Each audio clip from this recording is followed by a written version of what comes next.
What is up, guys? Frosty Osty here today for our 100th Frosty features. It has been a long time, and we've been putting a lot into this. If you haven't been, this is number 100. This is the comic book background on the tunes that you use in Marvel Strike Force, and I'm that guy that just can't put down comic books. And today is the perfect 100th person. We have the God of War, Ares. He is completely unaffiliated with a team as of his release. He is a plug-and-play character, and he's here to change the game, man, in the war circuit. So we're gonna get into this. Hang in there, and yes, episode 100. Super excited. Yes. According to Scopely, what this is the blog post description of the character coming to the game. We will rate this at the end of the feature, but first we're gonna read it. Ares, the fearsome Greek god of war, is an Olympian deity driven by an insatiable hunger for the battle and conquest.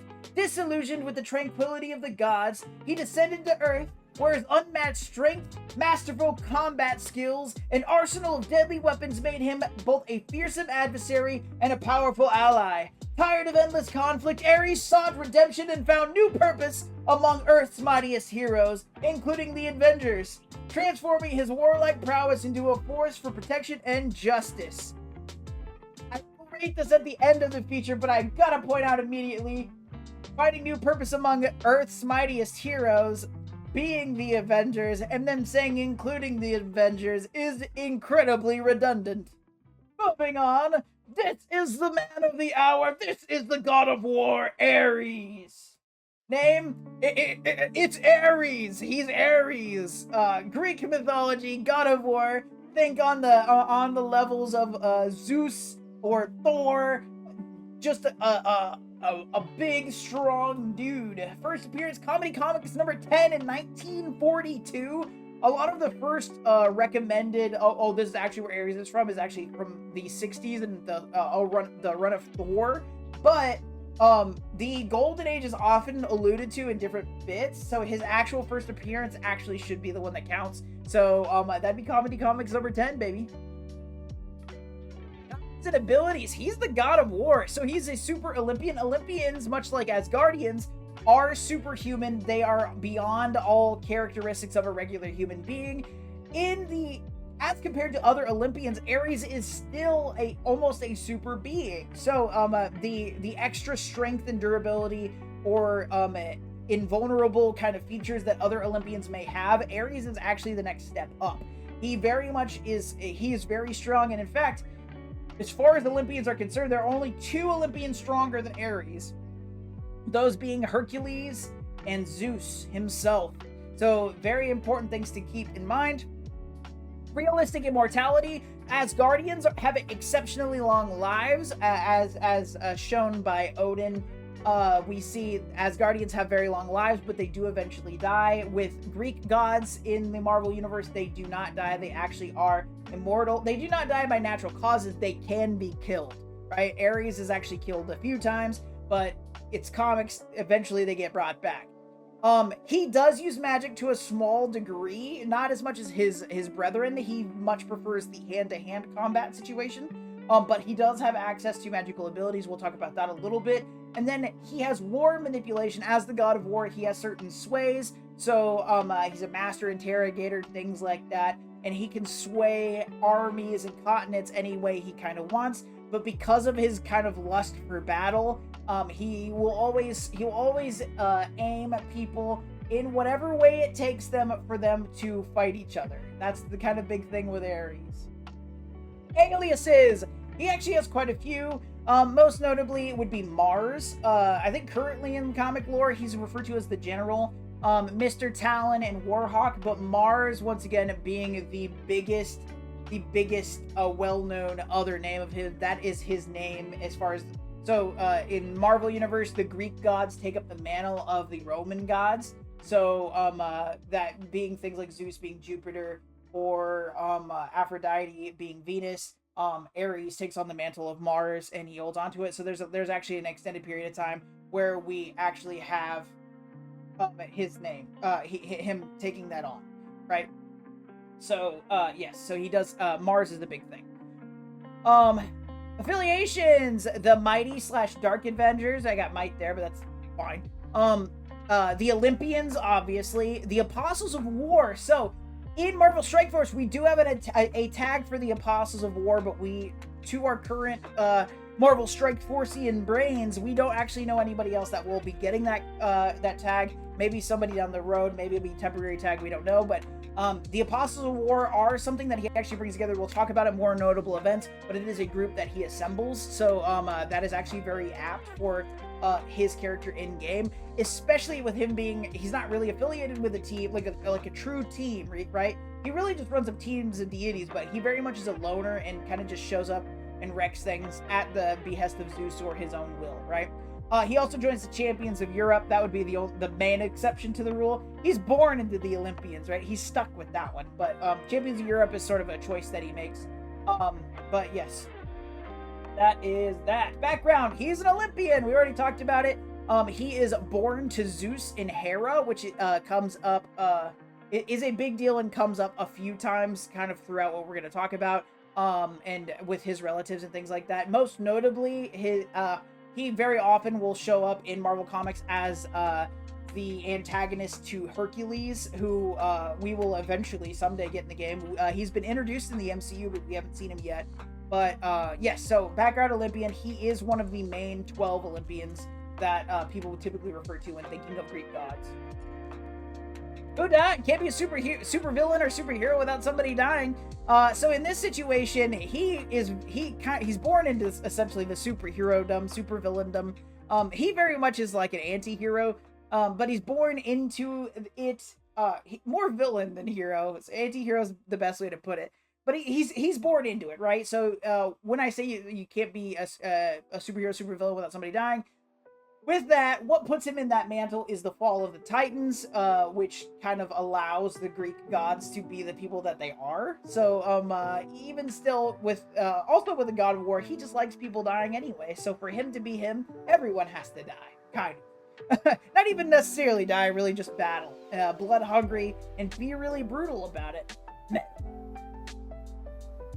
Gaia, the All-Mother. So interesting things I wanted to point out about Ares. So I always do like little fun facts here at the bottom. So there's 3 of them for Ares, which is super crazy.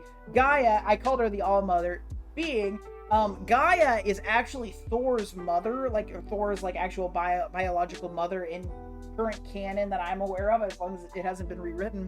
Gaia is actually Ares' great-grandmother. So it being Ares spawning from Zeus spawning from Kronos spawning from Gaia, actually. So,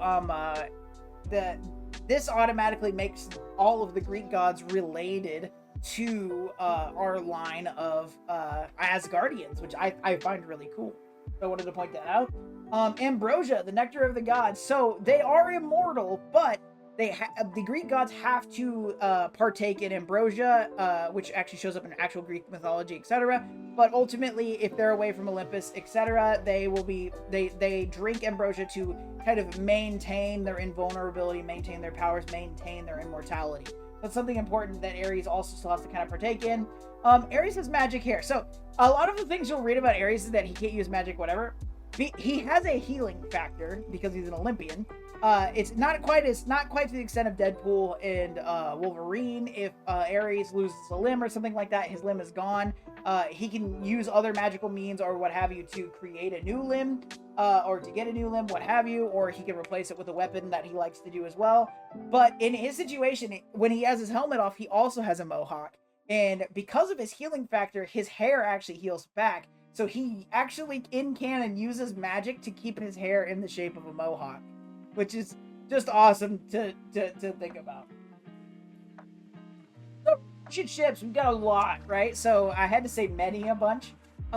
Most notably, so Zeus and Hera are his parents. Discord and Anyo are his wives. He has a lot of siblings, Greek gods, right? Most notably and important for the sake of today, we're going to talk about his half-brother Hercules.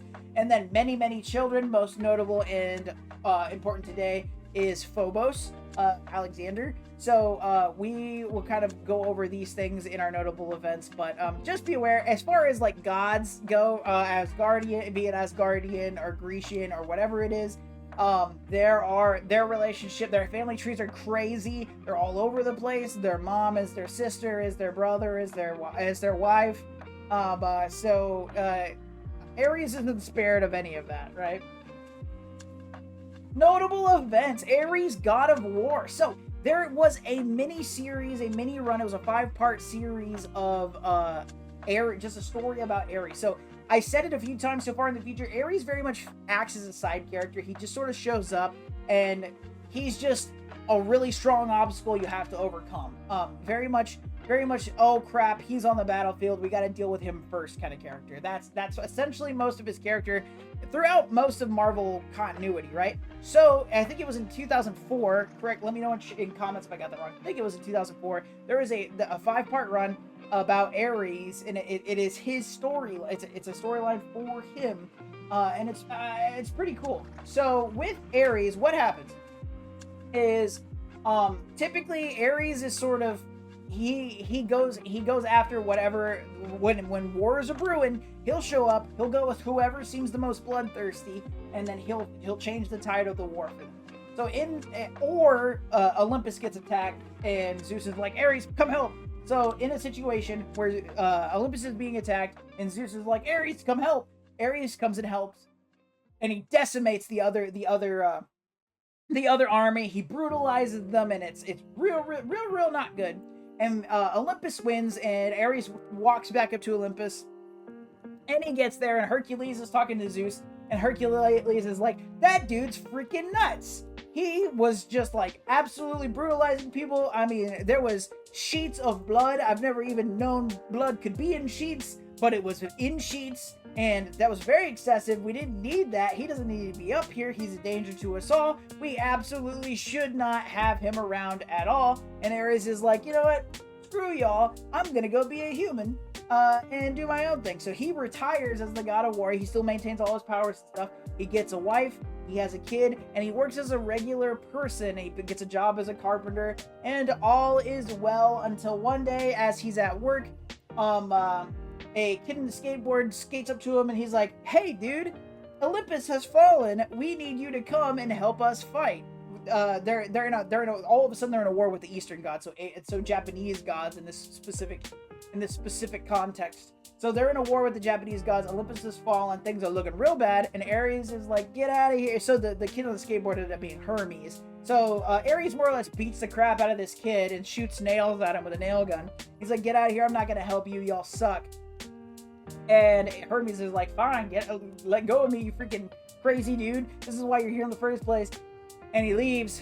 And so then Ares goes home, and his son is missing. He doesn't show back up. His son Alexander's missing, and this drives him insane. So let me rephrase that, because that actually happens a lot in comics. This makes him very angry, and he's very much a taken situation. He's like, okay, Zeus has taken my son, obviously. I'm gonna go to Mount Olympus and beat the crap out of him because he took my son. I'm gonna go get my son back. And then he goes into a closet, and he pulls on a little hanger, and it reveals this arsenal of weapons, and he stacks up on guns. He's got axes and swords. He's got weapons from all different types of things.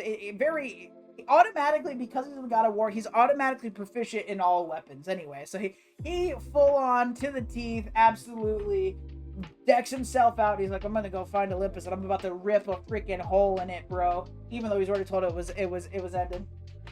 So anyway, with that, he goes on, and he's going to find Olympus, and all of a sudden, Achilles appears with some of his acolytes, the Argonauts. Achilles and the Argonauts show up, and they have not been faring well against these foreign peoples that are attacking Olympus. And so he's like, oh god, what are you gonna do? And Ares is like, are you gonna fight me, or how are we doing this? He's like, I fought for you one time in the Trojan War. What's going down here? And Achilles is like, nah dude, we'll help you out. Things have not been going good on Olympus, and Odysseus is dead, so we're gonna fight with you. And so they sort of small team up, work their way up to Olympus, and Ares walks up, and Zeus is like, So this is one of the best parts of this, man. So I'm also like throwing this in a very big summarized kind of way. One of the best parts of this story. Ares gets up to Mount Olympus, and Zeus is like, he does the Odin thing with Thor, where he's like, Thor, in this case Ares, you learned humility there on Earth. I'm so proud of you. You deserve your throne. What have you? And instead of being like, oh, thank you, Daddy, give me that hammer. Instead of going about that like Thor did, Ares just punches Zeus in the face, and he's like, give me back my son. You're not worth the dirt under my feet. What have you? And Zeus is like, I don't have your son. Your son is actually currently under the possession of the Eastern gods, but that's what they keep calling him. Turns out the god of evil, Mikaboshi, has kidnapped Ares' son and has started training him to become the new Japanese god of war.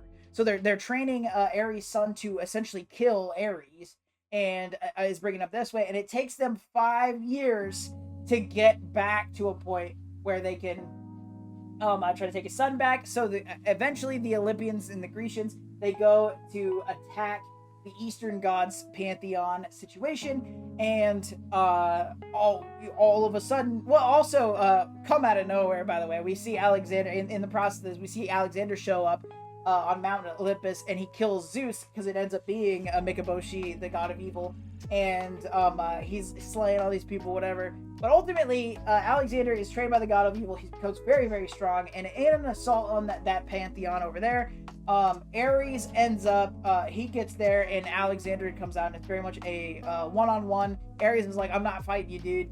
You're my son. It's not gonna go down like this, what have you. And Alexander essentially weighs like just hardcore waste to this kid, and Zeus is sitting there, Zeus is dying, and he's like, as my final act, I'm going to rid you of this poison. Probably should have been the first move out the gate, I understand that, but it works really well in the story. He's like, I'm going to remove you of this poison, and Alexander's standing over Ares, and he's like, I'm going to kill you, I've got a sword, and you got a head, bro. And so he's about to kill him, and then he, all of sort of the evil, the brainwashing kind of gets pulled away by Zeus's last act, and he realizes what's going on, and then it becomes a big father and son moment. He's like, oh, you're my dad, I love you. And he's like, you're my son, I love you. We don't have to kill each other. We can just be cool. And they overthrow the Eastern gods or what have you, and kind of move on with their merry lives. Things get really dark after that. FYI, for those of you reading comics, things get really dark after that. But this story is super cool, and it's only 5 issues long, and there's a trade paperback. You should definitely check it out. Next one, I want to talk about the Apostles of War. Not only is that one of the tags we got for Ares coming into the game, but also it has an interesting story. This is mainly a story about Frank Castle, the Punisher, right? But what happens is, at a point, once again, Ares is not a hero. In the blog post, we want to point out that he becomes a hero. No, he aligns with whoever he feels like is going to shed the most blood, right? So he will go. Heroes sometimes get in that situation in wars against things like symbiotes, or a Planet Hulk situation. Sometimes the heroes got to get pretty dirty, and all of a sudden Ares shows up, right? So with this, Ares starts a criminal organization that traffics weapons, because the more weapon trafficking there is, the more potential there is for war, right? So he starts a group called the Apostles of War, and their whole bag is weapon trafficking. And somebody that takes high offense to weapon trafficking, oddly enough, is the Punisher. At this time, the Punisher is actually acting with the Hand, which is kind of an interesting situation, but ultimately the Hand puts a task to him. They're like, hey, here's like 100 Hand members. If you can kill them, you're going to be part of us. We're going to give you extra powers. And the Punisher kills all of them, no problem. He's the Punisher, and he takes them out, and he gets what's called the Fist of the Beast, which is definitely a big power up for him. And he's not leading the Hand, but he's like high up in the Hand, and he's working with an archpriestess. It's kind of like laying out all these different things that are going on for him. In this process, the Apostles of War, he becomes aware of the Apostles of War. They run into conflict with the Hand, and what happens is, because with the ninjas in the Hand, if they get in a fight, they have to see that fight out to the end. If they're not allowed to lose, they must die. And also, for those of you who don't know much about the Hand, they bring people back to life a lot, right? So in the event that you die, you might not be a perfect permanent death, but bringing you back. So the reason why the Hand is able to get the Punisher in the first place is they bring his wife back from the dead, Maria. So she's alive. That's why he's with the hand. Completely, totally, like, plot-wise, very justified in being part of it, right? So with that, they fight the Apostles of War. Come into conflict with the hand, and some of the hand members survive. And after they survive, they flee. And when the hand finds out about it, they kill their families as a punishment. The people that fled, they kill their families, which obviously Frank Castle, the Punisher, who's the Punisher because his family was killed for, mob reasons, essentially the same thing, takes heavy offense to this situation. So he takes his wife and he's like, we're getting out of here. And Frank and his wife Maria, they take off, and they're more or less trying to go into hiding and try to live out their life. But Maria starts dying.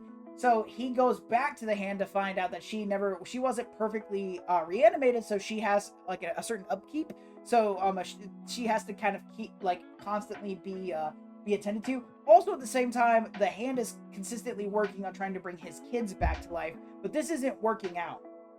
So they ran into the Apostles of War, and so with this, they're trying to bring back his kids, and he's like, okay, these Apostles of War, they're a bad influence, they're killing a lot of people, what have you. So I'm gonna go and fight Ares, and in return, I'll be able to leave with my wife and children. Cool. And the hand's like, cool. So he leads a group of people to fight Ares, and they go and raid the kind of encampment situation. The Apostles of War have showed up, and they slaughter a lot of people. And then Ares comes down, and Ares is like, yo, this is my stuff going on, and you seem like you want to fight. Let's fight. And the Punisher's like, absolutely, let's fight. I have the Fist of the Beast. And Ares is like, oh yeah, by the way, I don't care about that at all. And he myrtleizes Frank Castle hard. Absolutely beats him to a pulp and kills him. Leaves him for dead. In a situation, he leaves him for dead, and he does in fact die, but he is affiliated with the hand, and the hand is able to recover Frank's body and bring him back to life. And with this is when he finds out that after he's brought back to life, he finds out that his kids being reborn, it's not working right, and they're coming back deformed and kind of like almost demonic. So he ends up at this point, he's like, okay, well, I'm gonna have to let them go, which is big for Frank because his whole motivation is his wife and kids being dead. So he has to let his kids go. He's still got his wife. And then in this situation, in the fight between him and Ares, there was a enchanted dagger that was broken to pieces. And when Punisher's body was recovered, this dagger was too, and he melts it down and makes bullets out of it. So the Apostles of War come and attack the hand encampment, and in doing so, we've got Ares versus Punisher round 2, and Ares is wiping the floor with him once again, but allows Frank enough time to pull out my trusty gun. Doesn't matter how good of a fighter you are if I've got my gun. So he's got his gun with enchanted magic bullets, and he pops Ares in the head and chest with them, which turns out to be a pretty effective way to get rid of a god. So this is one of the many ways that Ares dies in Marvel Comics. So keep that in mind. He gets that, and it's sort of the end of Ares there, and you can definitely pick it up and read it for some other stuff, but it's just kind of a neat little Ares run, and namely, it's a cool story for the Punisher, and Ares is just heavily involved with it, but I wanted to point it out because it's neat. Outside of that, Planet Hulk, Mighty Avengers, these are good runs that we see Ares in. So up next, we have the power level. In Marvel Strike Force, they don't really care much about power levels, but here at Frost Features, we do know that the way that this works, if you are a multiversal threat, you can end all of the multiverse at a whim, not just your realities, but all realities. Universal means you can end your reality, perhaps hop on over to another one and end that one over there. Cosmic means you are a threat on a planetary scale, so on the small end, taking out things like planets, and on the high end, taking out things like solar systems or galaxies at a time. Nuclear means you have power equivalent to that of a nuclear bomb, leveling things like small cities up to a planetary body with enough time and effort. Super Soldier is a being that is beyond all capabilities of human level. Super strength, super speed, super reflexes, etc. Our baseline character here being Captain America, beyond all achievable feats of the human body.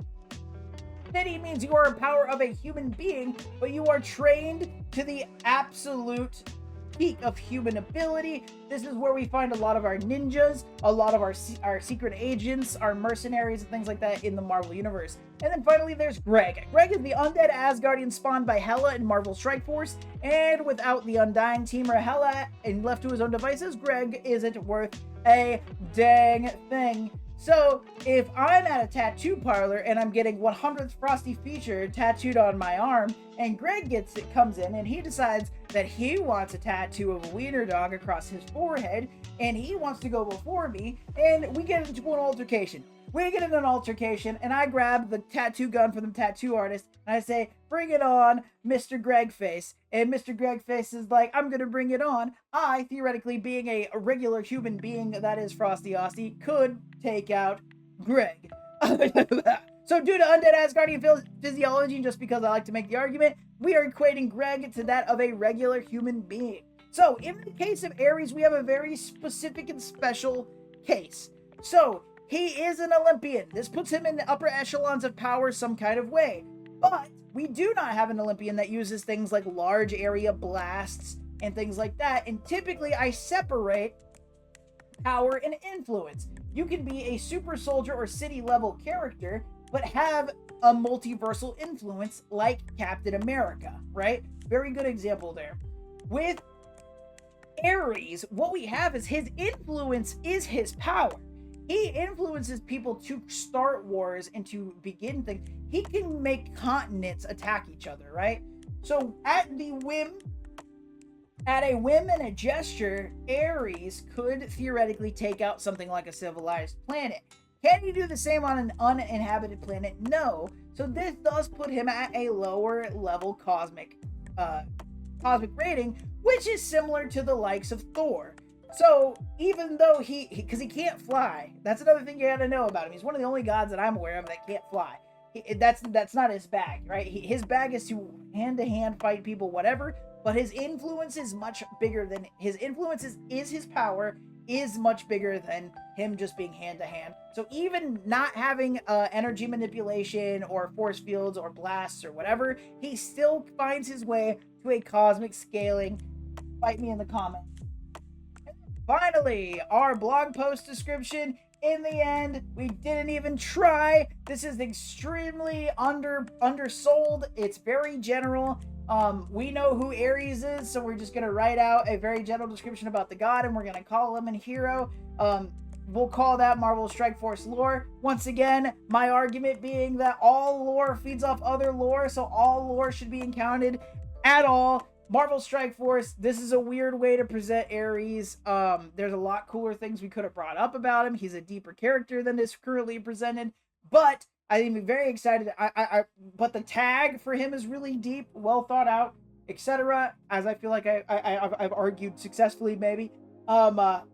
With that, I feel like with the blog post, they didn't try very much, but I am very excited about Ares coming to the game. I appreciate his tags. I appreciate him thematically, the way they're doing it. Very excited. Available in battle passes, free or bought. Check it out.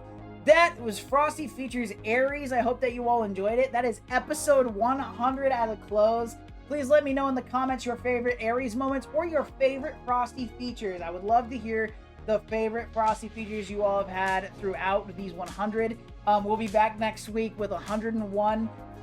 Please let me know. Please like, share, and subscribe here on YouTube. Doesn't cost you anything but a couple of clicks. I really appreciate all the love that you all have given me throughout these 100 episodes, and I hope we can do 100 more. And yeah, so that is it. I hope that you all have a fantastic week, and most importantly, y'all, stay cool.